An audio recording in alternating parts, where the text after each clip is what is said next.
Donc les bonnes pratiques des Dockerfiles. Guillaume Lours de Docker aussi, Ouais. qui habite à Rouen, il travaille en remote, et moi-même. Moi je travaille de Paris, toujours pour Docker. Voilà, on travaille principalement sur Docker Desktop. Donc si vous avez un Mac ou une machine sous Windows, ne nous blâmez pas. Alors qu'est-ce que c'est un Dockerfile? Alors, un Dockerfile, c'est un peu comme une recette de cuisine pour packager votre application. Donc votre Dockerfile, vous allez donc écrire comment builder votre application dedans. Une fois que vous allez le processer via l'engine Docker, vous allez le builder et ça va vous créer une image. Donc dans une image, qu'est-ce que c'est? Une image, c'est plusieurs layers.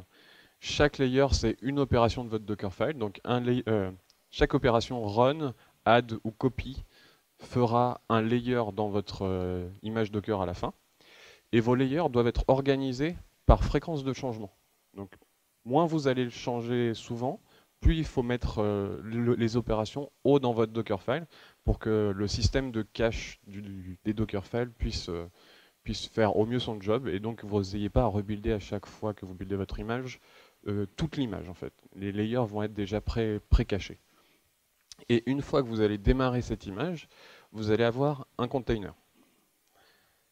Donc les bases étant posées, on va partir d'une application qu'on a prise sur Internet, ou qu'on a faite, Ouais, on a fait, on a fait. qui est composée d'une base de données Mongo, dans laquelle il y a un peu de data, qu'on va servir avec un Spring Boot. Mm. On va mettre devant un petit front fait en React, et devant ça, on va mettre un reverse proxy Nginx. On a tout packagé dans une image Docker qui fait à peu près 1,7 gigaoctets. Et ça prend à peu près 8 minutes à builder. Ouais, c'est ça. Et l'objectif. Si, si, si. Je Ah, veux que voilà, tu la montres, elle est belle, quoi. très bien. Et donc, voilà notre application. Ah, c'est. Elle marche? Bon, si. Non, mais ça rend pas trop bien. Normalement, c'est une carte. Et là, il y a la mer. Vous voyez pas. Et donc, c'est toutes les brasseries de Belgique.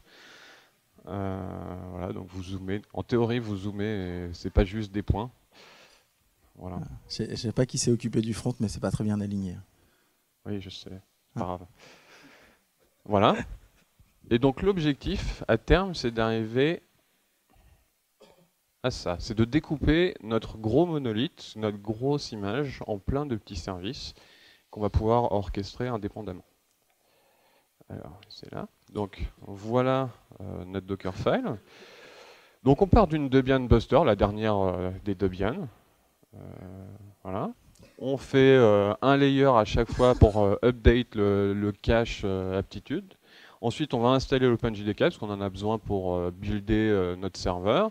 On va installer Node et NPM parce qu'on en a besoin pour notre front.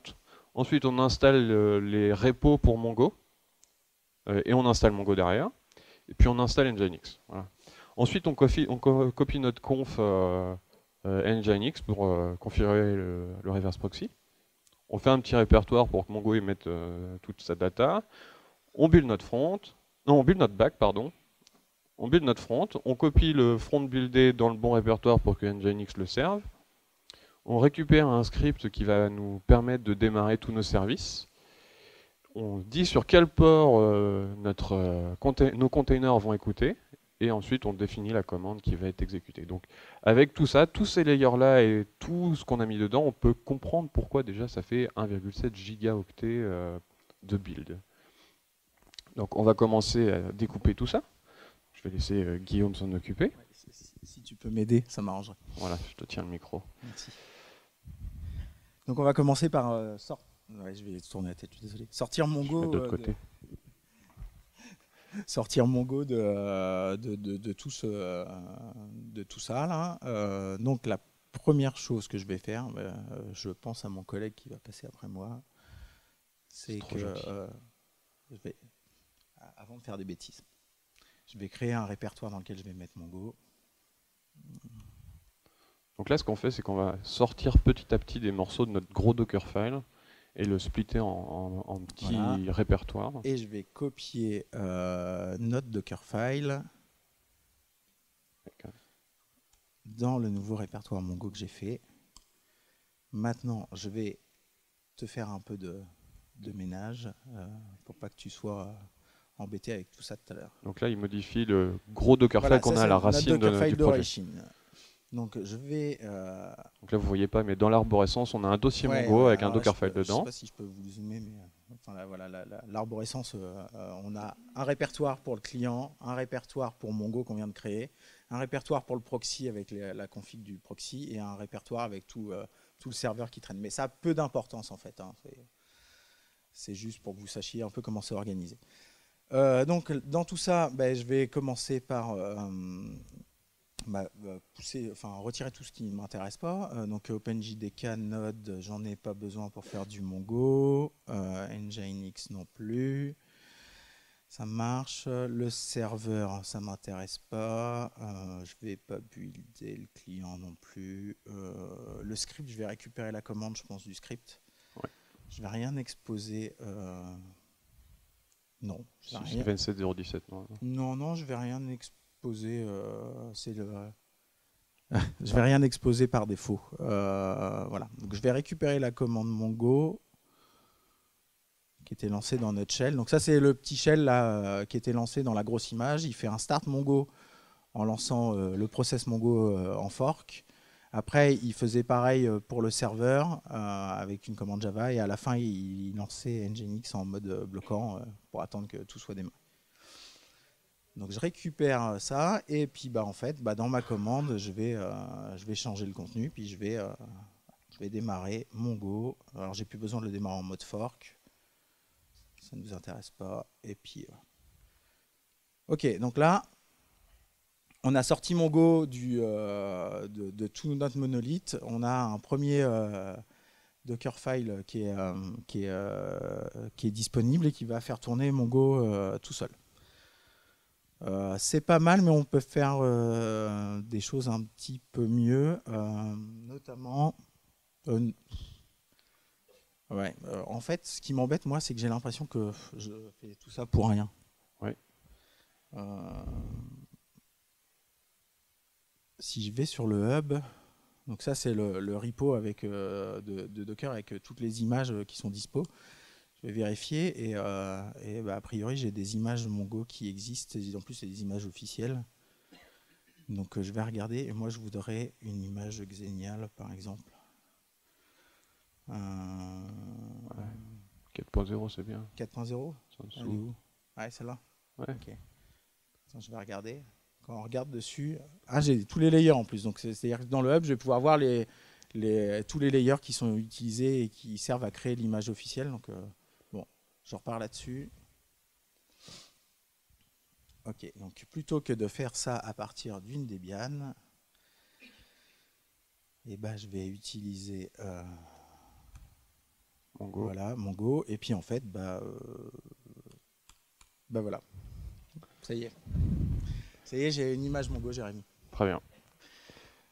Donc ouais, en effet, pour certaines choses, vous êtes mieux à utiliser les images officielles nativement et à avoir juste vos petites configs en plus. Vous allez limiter les layers, bénéficier de toutes les mises à jour de sécurité en utilisant les images officielles. Donc on va faire la même chose pour le back-end. Il y a déjà le serveur.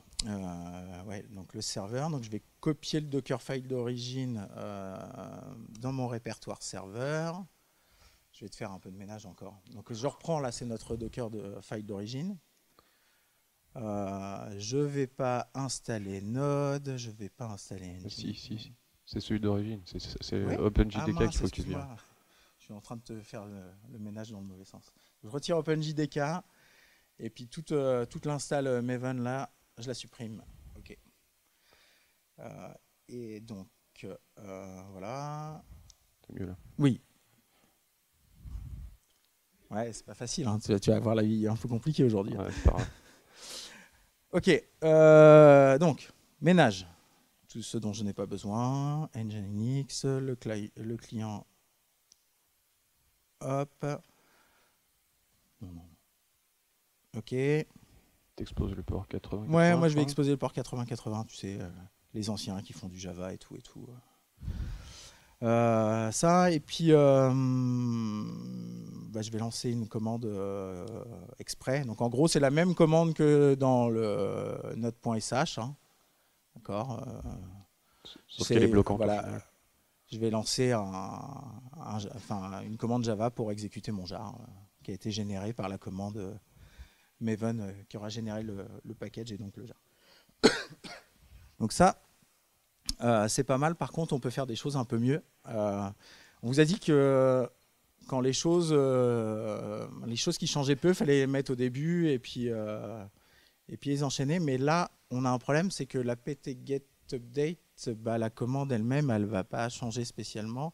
Et si je rajoute des choses dans l'install là derrière, je risque de ne pas avoir mes fichiers à jour et de ne pas trouver le package que je suis en train d'essayer d'installer. Donc, ce qui est préconisé généralement, c'est de faire un run d'apt-get-update avec l'install dans le même layer. Comme ça, vous êtes sûr d'être toujours à jour et de ne pas avoir de soucis sur les installations. Puis, apt-get, c'est sympa, mais ça vient copier des fichiers dont on n'a absolument pas besoin au runtime. Et, ce qui serait bien, c'est de les nettoyer, donc de ne pas oublier d'aller dans var lib apt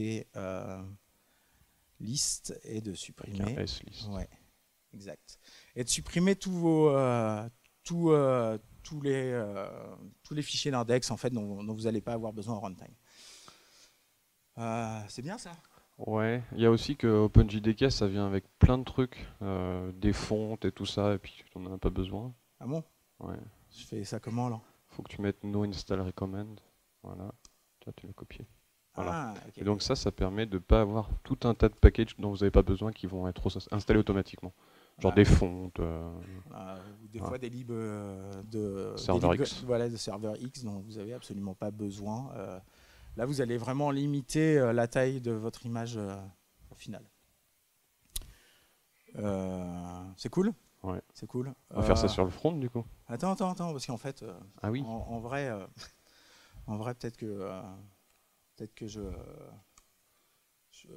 pourrais pas m'embêter à installer moi-même le JDK et faire confiance aux gens qui savent le faire et utiliser une image officielle. Donc là, je vais utiliser une image OpenJDK 11 et comme ça, au moins, le jour où j'ai des CVE qui sont déclarés et tout, je sais que mon image, elle tourne avec un JDK 11.0.5 et c'est pas moi qui ai fait l'install à la main à un moment donné. Je pars vraiment d'une image figée. Donc, s'il y a des CVE déclarés sur cette version, mes ops, ils vont être contents, ils vont le voir tout de suite. Quoi.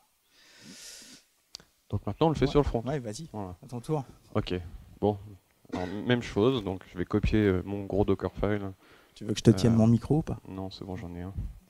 Dans mon répertoire client, tac. Je vais l'ouvrir. Vous voyez pas, mais je l'ouvre.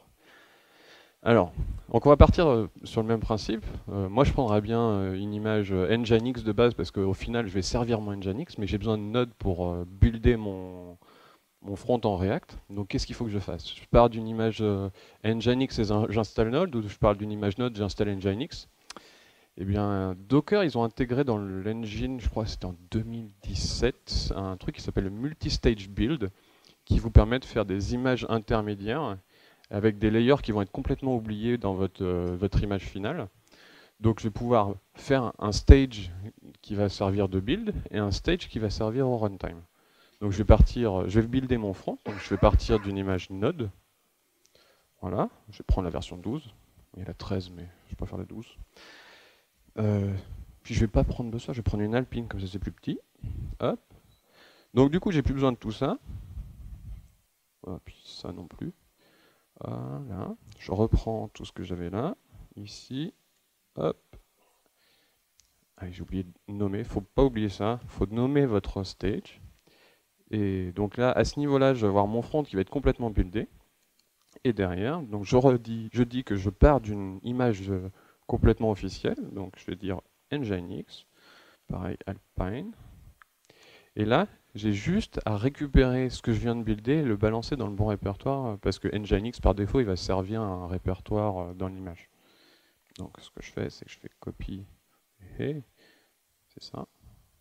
Voilà. Donc ça va copier à partir du stage builder ce qu'il y a dans Work Dir Client Build qui va être généré par notre front et dans le bon répertoire ici. Et donc tout ça, j'ai plus besoin de le récupérer parce que Nginx par défaut s'expose sur le port 81. Ça va automatiquement servir ce qu'il y a dans le répertoire là. Et vous allez avoir une image qui va être juste la conf Nginx, vous n'avez pas à maintenir parce que c'est Nginx qui se débrouille avec ça, plus un layer qui va être votre front buildé. Donc ça vous permet d'optimiser les layers. Ah oui aussi. Donc un là, petit truc. quand on va builder notre image, on va faire ça depuis le répertoire client. Donc on est dans le contexte du répertoire client. Donc vous ne copiez pas le répertoire client, mais vous copiez le répertoire courant dans le Work Dir Client. On l'appelait comme ça, mais on peut l'appeler autrement. Voilà. Donc ça c'est bien pour de la prod, mais quand vous allez dev, on a vu au départ qu'il faut mettre ce qu'on ne modifie pas beaucoup au début. Et généralement, dans un projet JS, en général, on ne modifie pas souvent, pas autant que les sources, le package JSON, enfin ce qui contient les dépendances, les versionning de dépendances. Donc ce serait bien de le mettre, d'installer les dépendances tout au début. Ouais, parce que là, en fait, ton stage builder, il va installer à chaque fois, en fait. C'est ça, on va faire l'opération de npm install à chaque fois qu'on va modifier les sources. Et ça va être lourd en temps, et aussi en réseau et tout ça. Donc ce qu'on va faire, c'est qu'on va copier juste le package JSON. Voilà, on va le mettre dans le package JSON ici. On va copier le package lock, parce que comme ça on ne va pas installer n'importe quelle version. C'est pas la fête. Hein. Voilà. Ensuite derrière, on va faire un petit run. Donc encore une fois, là on s'en fiche, parce que tous les layers ils vont disparaître dans l'image finale. Donc on fait npm ci, comme ça prend les bonnes versions du package lock. Ensuite on copie tout, les sources et tout ce qui va bien. Et on a juste à faire npm run build. Et avec ça, à chaque fois que vous allez modifier vos sources, ajouter du texte, modifier un composant React, tout ça, bah, ça ne va pas refaire tout ce process-là. Parce que si vous n'avez pas ajouté de dépendance, bah, ce sera caché dans les layers. Et vous allez juste rebuilder à chaque fois. Donc pour les process de build et aussi le caching, c'est mieux. Voilà. Et donc, même histoire, ici, on reprend Nginx, on copie juste ce qui a été généré et c'est fini. Voilà. Ensuite, tu peux le faire. Ouais, je peux faire la même chose en fait, moi. Sur le serveur. Exactement. De ce côté-là. Ouais, parce que du coup, sur le serveur, là, je suis en train de tourner avec une image JDK, alors qu'en fait, je pourrais juste avoir un JRE qui tourne. Donc, ça serait pas mal, en effet. Et, avec majuscule. Ça marche pas, le as. Oui, c'est vrai. Et du coup, comme tu le disais, je pourrais faire donc un copy from. From, donc, hop, je vais récupérer. Moins build. From build. Oui, j'arrive. T'inquiète pas, tout va bien se passer. À partir de mon builder, donc l'image juste au-dessus, je vais récupérer le snapshot qui a été généré. Et ce snapshot, je vais le mettre dans un jar qui va s'appeler bestpractice.jar. Et puis du coup, bah, c'est lui que je vais servir ici.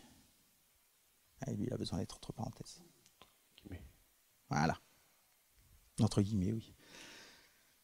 Donc là déjà, première chose, je vais plus faire tourner une image OpenJDK au runtime, mais déjà juste une JRE. Donc ça va fortement réduire la taille de mon image. Bah, c'est toujours un peu de bande passante de gagner, notamment quand vous déployez chez des cloud providers. Hein. Voilà. Vous savez que tout ce que vous envoyez, la bande passante, l'espace de stockage et tout, vous le payez. Bon, bah, là, on gagne déjà un peu. Après, côté build, on peut améliorer les choses. Maven fonctionne un peu comme NPM, c'est-à-dire que si je lui dis pas, eh ben, il va essayer d'aller rechercher les dépendances à chaque fois et tout ça. Là, en plus, je les cache pas, les dépendances, donc il va plus les avoir et il va les redownloader à chaque fois. C'est un peu long. Donc là, j'ai plus mon raccourci. C'est offline. Voilà. Ouais, magique. Excusez-moi. Là, en fait, ce qui va se passer, c'est que le workdir sur lequel on travaille, il ne bouge pas, donc je le mets en premier. Je vais copier le wrapper, enfin tout ce qui concerne Maven et les exécutables, le wrapper et tout en premier. Ensuite, le POM, donc toute la déclaration de nos dépendances et de nos étapes de build, c'est quelque chose qui bouge aussi un peu moins que les sources. Donc je vais le mettre à la suite. Et là, je vais lancer un Maven dependency go offline, ce qui fait que là, je vais créer un layer avec toutes mes dépendances qui sont prêtes. D'accord? Donc ça va me faire un layer qui va peu, enfin, toutes ces étapes-là vont faire des layers qui vont peu bouger. Et quand je vais modifier mes sources, eh ben, je vais plus télécharger toute la terre, mais je vais juste avoir vraiment les étapes de build qui vont être faites, quoi. Donc ça va être un peu plus sympa, un peu plus rapide, voilà. Mais ce principe-là, on peut l'appliquer également en fait au runtime. C'est-à-dire que là, j'envoie un jar. Si je commence à avoir un fat jar qui fait 200, 300, 400 MB, à chaque fois que je vais mettre à jour mon image runtime, je vais quand même renvoyer tout ça sur mon cloud provider, par exemple, alors que je pourrais un peu optimiser cette partie-là et avoir toutes mes dépendances et mes assets qui sont dans des layers spécifiques et n'envoyer que les classes et du coup ne plus démarrer un jar, mais directement faire un Java sur la classe principale de mon projet et démarrer le truc. Alors non seulement je vais gagner en termes de bande passante et de taille sur mes layers qui vont bouger, mais en plus je vais être plus rapide au startup. Donc pour faire ça, je vais...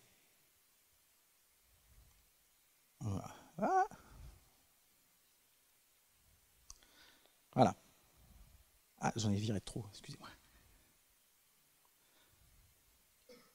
Je vais me mettre là, comme ça je vais dégager ce qui va pas derrière.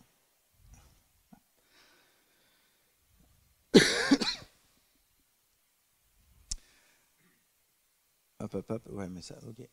Donc en gros, on pourrait travailler comme ça. Alors je vais garder le offline. Non, je vais pas garder le... Voilà. Donc en gros, je vais copier mes sources. Si ça, excusez-moi, je vais copier mes sources. Je vais faire un Maven install au lieu d'un package, d'accord. Je vais créer un répertoire de dépendances dans lequel je vais aller dézipper le jar que je viens de créer durant le build. Donc j'ai fait le package ou l'install, d'accord. Donc ça va créer mon archive qui est celle que j'utilisais au runtime. Et bien là, en fait, je vais la dézipper dans mon builder. Je vais la mettre dans un répertoire particulier. Et du côté de la JRE au runtime, ce qui va se passer, c'est que je vais déclarer un volume. Je vais définir une dépendance pour aller rechercher tout ce que j'ai dézippé. Et puis tout ce qui est lib, je vais les mettre dans un layer. Donc toutes mes libs, elles vont être cachées dans un layer. Si jamais je n'ai pas de modification sur mes libs, quand je vais faire une mise à jour de mon image et que je vais avoir besoin de la pouler chez mon cloud provider, je ne vais pas télécharger toutes les dépendances dont on n'a pas besoin. Je vais télécharger que, par exemple, la partie avec les classes, donc que mon source qui a changé. Donc au lieu d'envoyer 300, 400 MB, je vais peut-être en envoyer que 2, 3. Donc on peut avoir des ratios vraiment assez importants. Et à la fin, la seule différence notable que je vais avoir, c'est qu'au lieu de faire un Java jar, je vais faire un Java CP et je vais lancer, voilà, c'est une application Kotlin, je vais lancer ma main class de mon application Kotlin. Donc qu'est-ce que ça donne si on essaye de builder ça?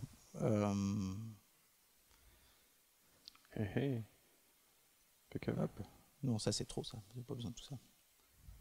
Ah si, j'en ai besoin.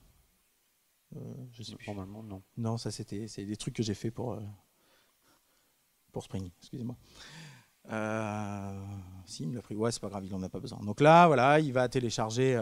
Comme c'est la première fois, il va télécharger toutes les dépendances et tout. Bon, non, parce qu'en fait, nous, on a déjà caché les images pour que ça aille plus vite. Alors, mais la première fois, il va tout vous télécharger. Puis les fois d'après, vous allez builder. Mais si, il le fait. Les fois d'après, en fait, il téléchargera plus toutes les dépendances et il ira faire uniquement le build. Très bien. Donc maintenant, on a toutes nos images bien découpées. Ouais, c'est pas mal, mais comment ça marche ensemble? Ouais. Alors, il faut qu'on arrive à trouver un moyen de démarrer tout ça, d'orchestrer tout ça pour le lancer. Donc, on va faire un compose file pour ça.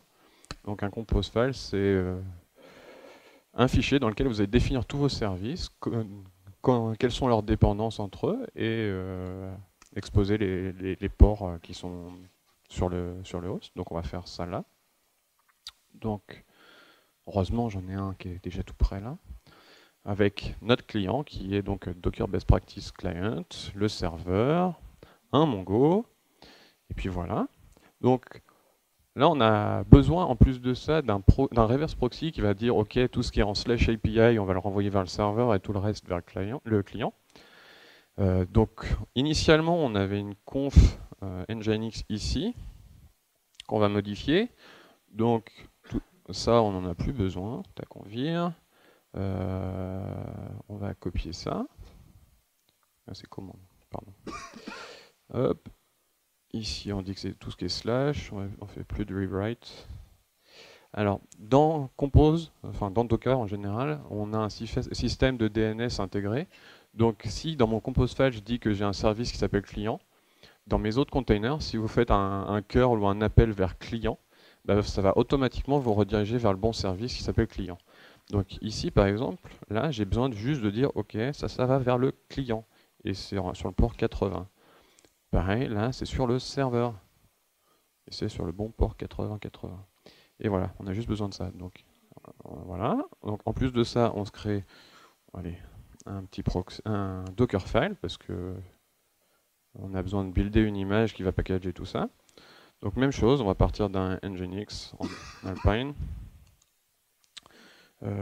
Ensuite, on va copier notre conf, tac, dans le bon répertoire, et on a juste besoin de ça.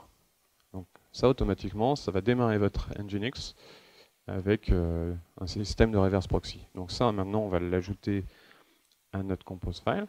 Donc on dit ici, j'ai un proxy, avec 2 points, c'est mieux. Image, on dit que c'est Docker Best Practice de proxy. Il faut que je la build. Ouais, oublie pas de la builder parce que sinon. Donc Docker build proxy, tac. Et voilà, donc ça va vite parce que c'est juste un fichier à copier.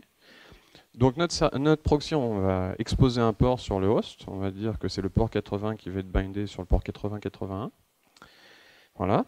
Donc maintenant, il faut qu'on arrive à faire communiquer les différents services entre eux. Donc il y a un mécanisme qui s'appelle des networks sur Docker. Donc j'en ai déjà déclaré 2 ici, il faut les déclarer à la fin ou en haut, mais dans une section network. Voilà, il peut y avoir une configuration beaucoup plus complexe. Là, on fait vraiment on déclare juste des networks de base, quoi. Je vais dire que mon proxy il fait partie du network front-end. Hop. Le client aussi. Notre serveur, il fait partie du front-end. Et non, il va servir aussi du front-end parce que ça va être connecté au reverse proxy. Il va aussi faire partie du back-end. Comme ça, on va bloquer l'accès à la base de données Mongo qu'on ne va pas associer au front-end. Et comme ça, depuis votre Nginx, vous n'aurez pas accès à votre Mongo, mais votre serveur, lui, aura accès à votre Mongo. Ça vous permet de cloisonner de façon réseau vos différents services. Donc voilà, là on a un petit compose file qui devrait marcher. Donc on va maintenant démarrer tout ça. Donc on fait un petit Docker compose. Regardez si le serveur il avait fini de builder. Non. C'est là. Oui, c'est fini. Ok. Oups, j'ai fermé, tant pis. Docker compose. Et un petit hop. Ah, c'est magique. Donc là, ça crée les networks, ça crée les containers et ça démarre tout ça. On a notre Mongo qui a démarré, notre application Spring qui démarre. Oups. Et pouf, ça pète. Donc là, on voit qu'il y a une petite erreur. Et alors, d'instinct, je me dis que c'est la base de données, enfin le serveur qui n'accède pas à la base de données Mongo. Ouais, mais avant on avait une grosse image, donc Mongo on tapait localhost, je crois. Ouais. Du coup, maintenant, on va taper sur Mongo direct. On se fait un build. On relance le build. Ça, on n'a pas besoin. Je vais virer. Hop. On lance le build. Donc là, normalement, on va voir que voilà, il a passé la partie download et il fait uniquement le build. Donc là, il télécharge. C'est Kotlin qui a besoin de télécharger des choses pour préparer le packaging. Donc celui-là, on n'a pas la main dessus. Mais tout le reste, là, on n'a téléchargé aucune dépendance. Et il a fait directement l'étape de packaging. Et voilà. Voilà. Donc d'un build qui passe on passe d'un build qui prend, je sais pas, peut-être 1 minute 30, 2 minutes, Voilà. à quelques secondes. Voilà. Donc on va éteindre notre compose file, on le redémarre. Tout devrait bien se passer. Le conditionnel est important. Voilà. Donc ça devrait écouter sur le port 81. On relance ça. Pas fini de démarrer. Je suis. Allez. Mais alors ? Ah, c'est la magie du direct. Alors, voyons voir. Qu'est-ce qui se passe? T'es encore loupé sur ton proxy. Là. Tous les coups? Ouais, je vois que ça, moi. Alors. Le back-end, il dit que tout va bien. J'ai l'impression qu'il n'a pas démarré tes trucs. Ok, donc le proxy est tout. Ah, c'est sur le... Oui. Qu'est-ce que j'ai fait? T'as fait inverser les ports? Ouais, je suis un boulet. Oh là là. Ah, bah voilà. Alors, de débutant. C'est pas grave, tout va bien se passer. On est reparti. Voilà, on démarre tout. Ah, c'est mieux. Voilà, déjà on a notre app qui est là. On n'a pas encore les points. A priori, la base n'a pas fini enfin, le serveur n'a pas fini de démarrer ou d'injecter dans la base. Ouais, voilà, c'est magique. cool. Voilà, donc on a nos 4 services qui tournent indépendamment, orchestrés par notre compose file. Bon, maintenant, on a ça qui tourne sur notre machine, mais il faudrait peut-être qu'on le déploie. Ouais, si tu pouvais le déployer, parce que donc ça. Parce que moi je travaille pas sur ma machine en prod, quoi. Alors, je la laisse pas allumer en fait pour que ça fonctionne. Ouais.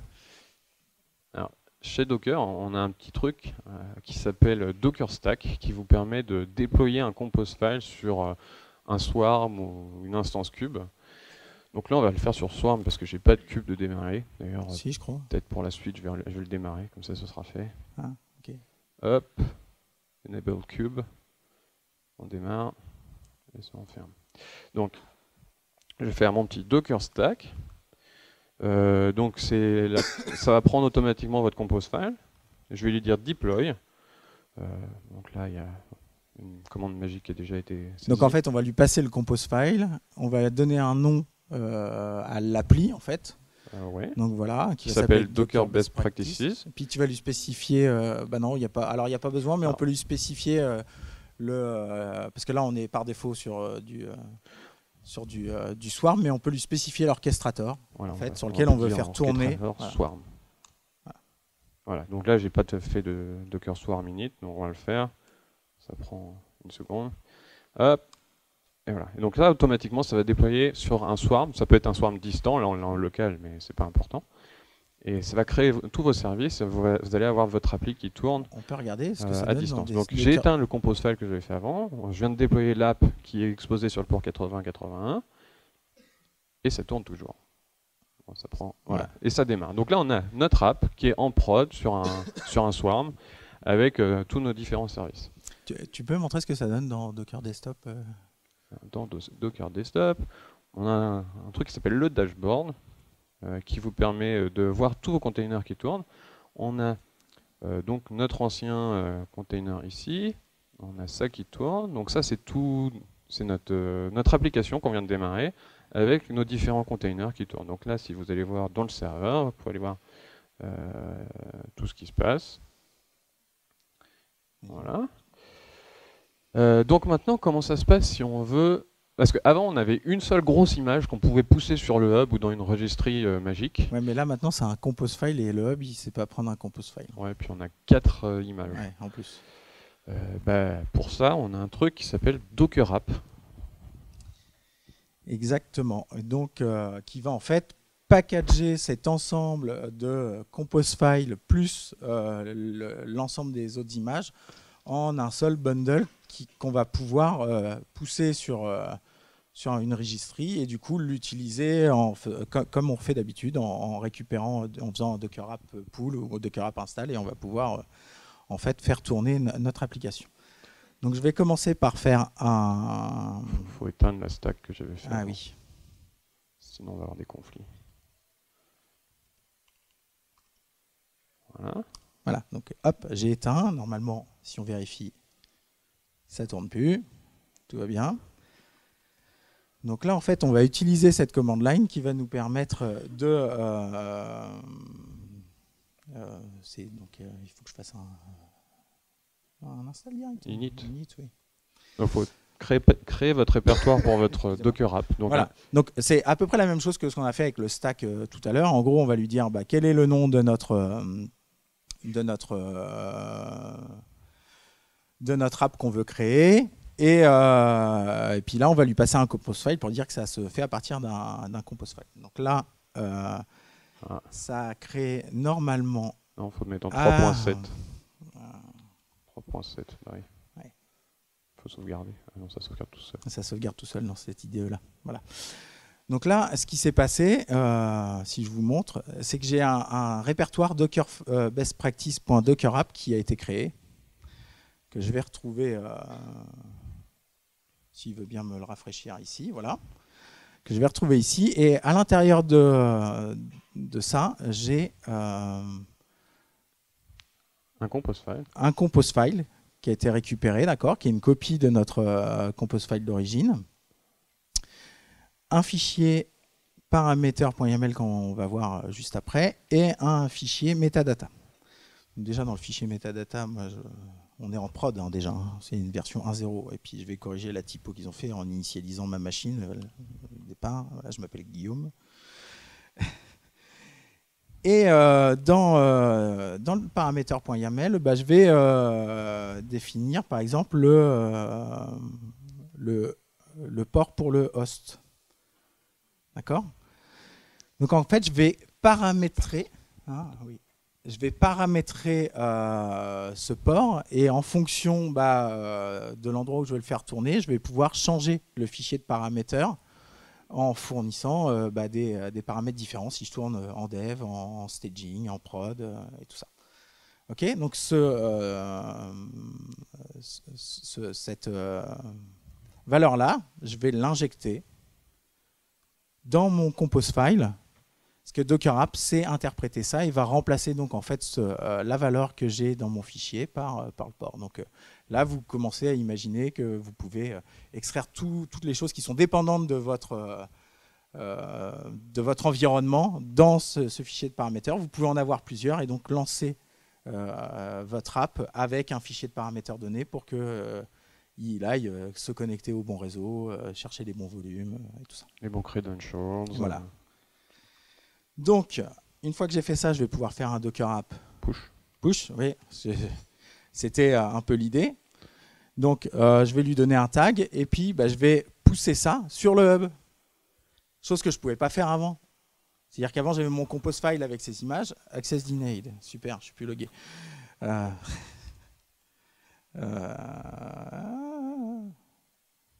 Bon, regardez pas. Non, si vous allez regarder. Donc, je vais... et c'est normal, je ferai la même chose. Donc, en gros, si je reviens sur mon compte, on l'a déjà fait, mais on peut pusher une app qui va contenir une invocation image.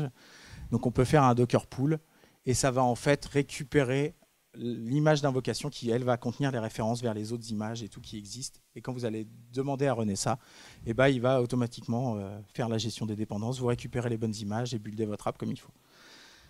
OK ? Donc si je fais Docker app install de mon image et que je lui dis que je veux que ça tourne sur Kubernetes. Hop.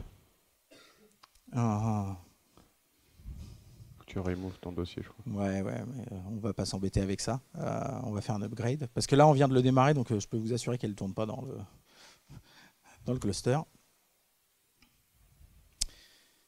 Qu'est-ce qu'il veut? C'est parce que tu as mis mon name. Il veut pas du name? Je crois. Pareil pour l'orchestrateur du coup. Ça Non, faut que m'étonne. tu le supprimes. Non, il me faut l'orchestrateur, mais bon. Ok. Sinon, drop-le et puis voilà. Non, en prod. Drop tout, puis on retenait pas, puis c'est bon. Ok, bon. Là, il va recréer les choses. Si je vais voir... Donc, au final, ce que ça fait, c'est que ça va aller chercher l'image Ouais. sur le hub, dans lequel vous allez avoir votre compose file, et ça va faire comme si vous faisiez un Docker Stack deploy du compose file en local, mais à partir de ce que vous avez déployé sur le hub. Donc vous avez votre app complète qui va contenir vos images de serveur, vos images de proxy, vos images de client sur le hub, plus cette image-là, et automatiquement, Kubernetes lui va aller pouler toutes les vos images et démarrer tous les containers, tous les services associés. Mais du coup, il ne me l'a pas associé avec Cube, donc il ne l'a pas déployé dans Cube. Ah, c'est ballot. C'est ballot. Hein.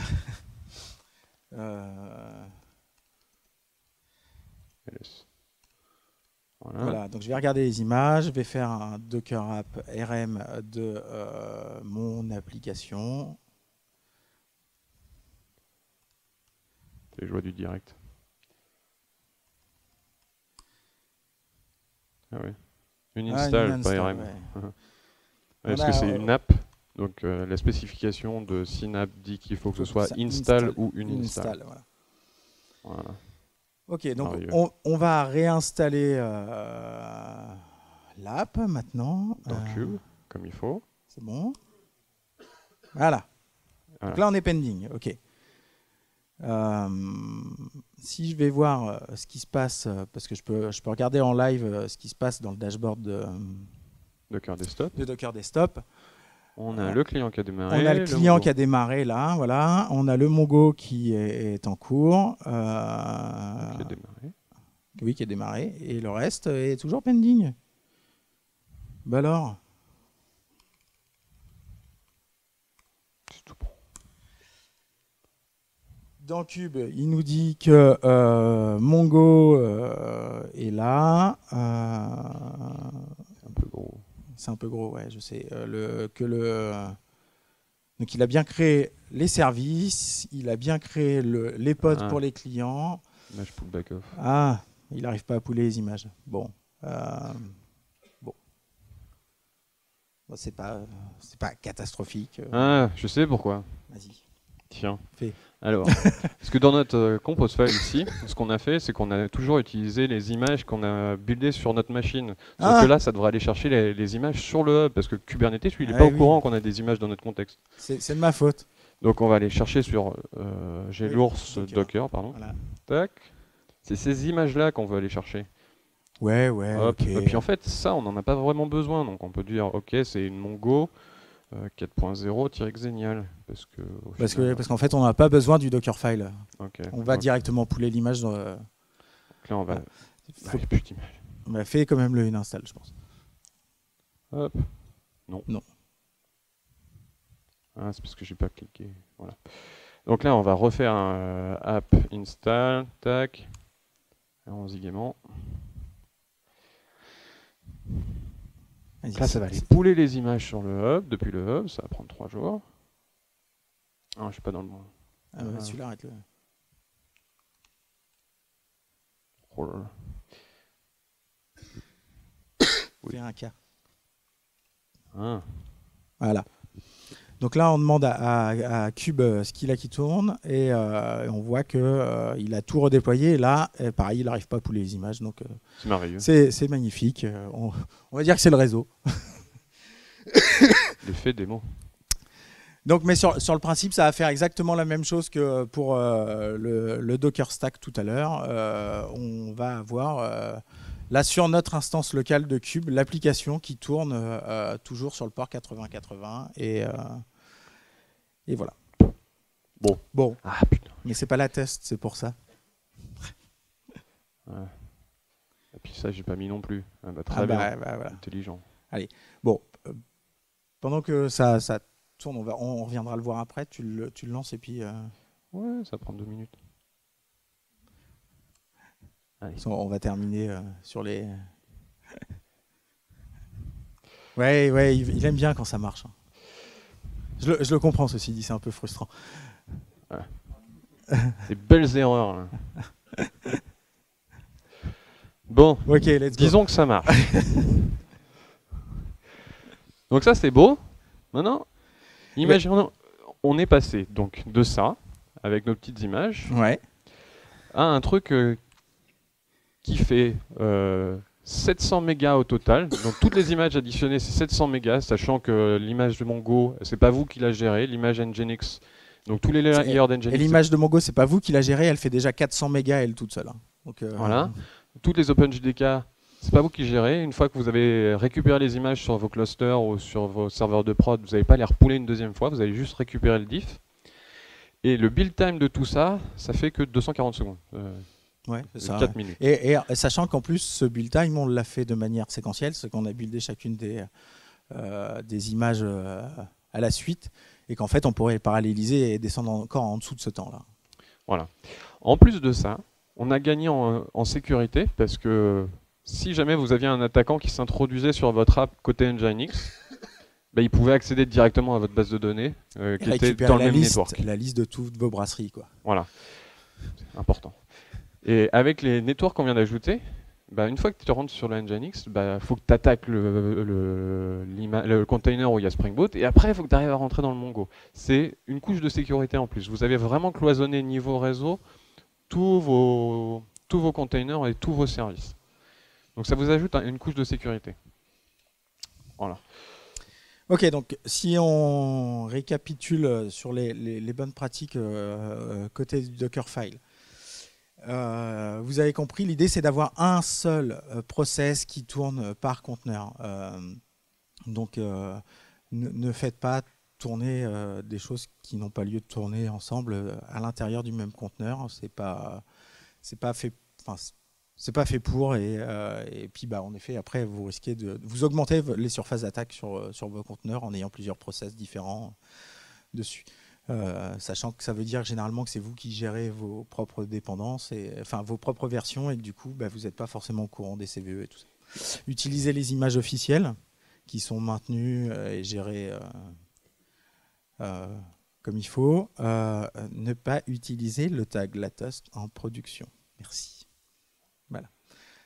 Bah non, parce que bah, Latos, ça ne me dit pas que c'est une JRE je sais pas quoi qui tourne, et si j'ai des CVE sur cette version spéciale, mes ops, ils le savent pas, quoi. Et du coup, ils sont obligés de rentrer à l'intérieur, d'aller tout vérifier et tout, alors qu'ils pourraient scripter tout automatiquement pour mettre à jour leurs images qui ont des failles de sécu, quoi. Et au-delà de ça, si jamais vous avez un serveur Spring qui tourne avec un Mongo 3 et que vous utilisez Mongo Latest, au prochain déploiement, ça va passer à Mongo 4, votre serveur ne va plus marcher, vous avez pété toute votre prod. Utilisez les multi-stage builds pour avoir des étapes et des images intermédiaires qui vont vous permettre de faire les choses qui sont un peu consommatrices en temps ou en espace, et ne pas embarquer en fait tous les travaux intermédiaires qui sont faits dans votre image finale. Nettoyez vos layers. Hein, quand vous faites des apt-get, update et tout, pensez à tout nettoyer, faire en sorte que vous n'embarquez vraiment dans la construction finale que ce qui est strictement nécessaire. Voilà, on nous demande de plus en plus de déployer chez les providers cloud.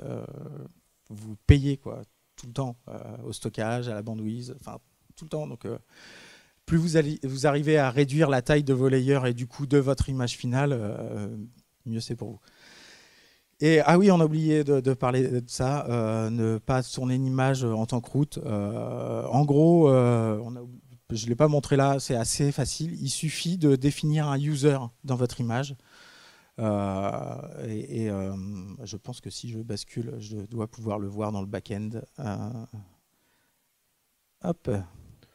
En gros, si votre container qui tourne avec une image où l'utilisateur est root a accès à votre FS, à chaque fois que vous allez créer des fichiers sur le host, sur votre serveur, tous les fichiers vont être écrits en tant que root. Donc voilà. Vous pouvez faire tout ce que vous voulez. Si vous montez le répertoire home directement dans votre image, c'est assez simple. La manière la plus simple de faire, c'est de définir un user, de donner un ID d'user avec un ID de groupe juste derrière. Et sinon, vous pouvez faire un truc un peu plus poussé en définissant vous-même le nom de votre groupe et tout ça. Et voilà. Et là, déjà, vous allez empêcher que l'image tourne avec un user autre que le vôtre.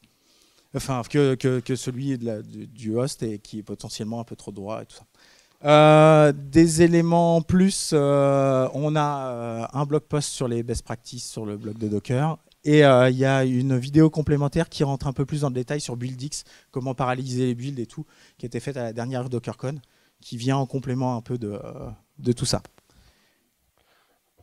Merci. Il reste 2 secondes.